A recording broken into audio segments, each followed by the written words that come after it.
Olá, queridos alunos do quinto ano, aqui é a professora Eva Mara. Vamos dar início a mais uma aula de matemática. Hoje, nós vamos estudar grandezas proporcionais. Vocês têm esse assunto na apostila de vocês, na página 205. Então, se quiserem acompanhar também na apostila, ou depois façam a leitura da apostila, já vão fazendo marcações onde não estiverem entendendo, para que a gente possa conversar depois na live. Vamos lá. Dizemos que duas grandezas estão diretamente relacionadas, proporcionalmente, e a razão entre elas é sempre a mesma, quando, ao aumentar uma grandeza, a outra grandeza também aumenta, ou ao diminuir uma grandeza, a outra também diminui.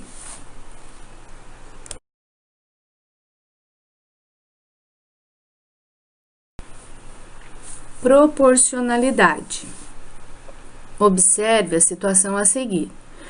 O gerente de um acampamento de férias faz uma previsão de consumo de alguns produtos e anota em tabelas. Veja, por exemplo, a tabela de previsão para a compra diária dos pães. Previsão da quantidade de pães. Então, a quantidade de hóspedes. Cada 5 hóspedes consomem 10 pães diários. Quantidade de pães por hóspede, 2. Cada 10 hóspedes consomem 20 pães diários, certo? Continua 2 pães para cada hóspede. Cada 20 hóspedes, se é o dobro que eles consomem, porque eles consomem 2 cada um, cada 20 irá consumir 40, certo? Quanto que come cada hóspede? 2 pãezinhos. 30, quantidade diária de pães, 60, sendo que cada hóspede consome 2 pães por dia. 40 hóspedes irão consumir 80 pães diariamente. Continua na proporção de 2 pães para cada hóspede, certo? Quantidade de hóspedes, 60. Quantidade de pães diários, 120, certo? Então, continua 2 pães para cada hóspede. Para cada hóspede, certo? 80 pãezinhos, 80 pessoas, 80 hóspedes. Quantidade de pães é o dobro, 160. Quantos pãezinhos consumirá cada hóspede? 2 pãezinhos, certo? Perceba que a quantidade de pães por hóspedes é sempre a mesma, independente da quantidade de hóspedes. A quantidade de pães está diretamente relacionada ao número de hóspedes do acampamento e depende dele, pois cada hóspede consome 2 pães por dia. Logo, quanto maior o número de hóspedes, maior a quantidade de pães que serão consumidos. Exemplo. Se 3 cadernos custam R$8, o preço de 6 cadernos custará R$16. Observe que se dobramos o número de cadernos, também dobramos o valor dos cadernos. Confira pela tabela. Então, olha lá, 3 cadernos equivalem a R$8, certo? Então, 6 cadernos, tem que dobrar o preço, porque é 2 vezes o 3. Certo? Então, 2 vezes 8, 16. 12 cadernos. Eu dobrei a quantidade de cadernos. Então, 2 vezes 6, 12. 2 vezes 16, 32. 12 cadernos para 24 agora. Agora, são 24 cadernos. O que eu fiz com 12? Eu multipliquei, vezes 2. Então, 32 eu também tenho que multiplicar. 32 vezes 2 igual a 64, certo? Escala. A escala de um mapa é uma relação proporcional entre a medida real e sua representação. A escala indica quantas vezes foi reduzida a medida real para ser representada em um papel. Por quê? Não dá para colocar num papel a medida em quilômetros. Já imaginou você usar quilômetros e quilômetros de papel para demonstrar, por exemplo, quantos quilômetros existe daqui, por exemplo, ao Piracama, daqui em Campos do Jordão, não tem condição, certo? No mapa, a escala é indicada de 1 para 144. Isso significa que a cada 1 centímetro do mapa representa 144 quilômetros na realidade.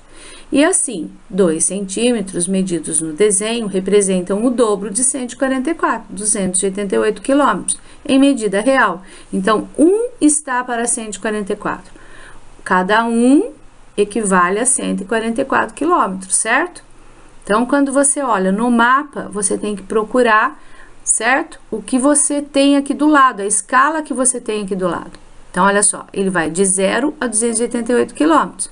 1 está para 144, certo? Então, quando você vai multiplicar isso, você vai ter o valor real. Vamos supor que a escala do mapa seja de 1 para 3.000. Isso significa que a cada 1 centímetro do mapa, temos 3.000 centímetros do espaço real, o que é o mesmo que 30 metros, certo? Vale lembrar que cada mapa tem a sua própria escala e ela costuma aparecer no canto próprio do mapa em questão. Os mapas possuem muitas funções. Eles podem nos ajudar a localizar uma rua, um endereço, ou nos auxiliar a pensar no melhor caminho de deslocamento entre um endereço e o outro. Em outros casos, eles podem nos fornecer informações, como a distribuição da população em um determinado país, ou o tamanho das cidades de um estado, entre inúmeras outras possibilidades. Os mapas, portanto, possuem uma grande importância. Escala é a relação entre a medida de um objeto real e a medida do desenho que o representa, certo? Vamos lá. Vocês vão estar abrindo na página 206, na página 207. Vão estar realizando as atividades 1, 2, 3, 4, 5. Depois, na página 207, você tem exercícios 7, 8 e 9, certo? A divisão em partes proporcionais, nós vamos estar vendo na próxima aula, certo? Então, essa divisão em partes proporcionais, vocês não precisam estar entrando. Vocês vão estar realizando as atividades de 1 até 9. Na atividade 1, nós fizemos nos slides, vocês viram que foi colocado para vocês a mesma situação que está na página 205, de previsão de quantidade de pães. Já na página 206, nós vamos fazer a mesma atividade, só que agora na previsão da quantidade de rolos de papel higiênico, certo? Então, vocês vão estar fazendo da mesma forma como vocês viram aqui, imaginando a proporção, a quantidade de papel higiênico que é usada, dependendo da quantidade de hóspedes. Então, 2 hóspedes está para 1, sendo que cada um usa metade do rolo, certo? Então, você vai fazendo essa proporção. Então, 4 está para 2, que continua a estar para meio. Você vai entender direitinho quando você olhar no quadro na página 206. 6 hóspedes está para 3 rolos, que continuam usando meio cada um, certo? Aí agora você vai começar a completar.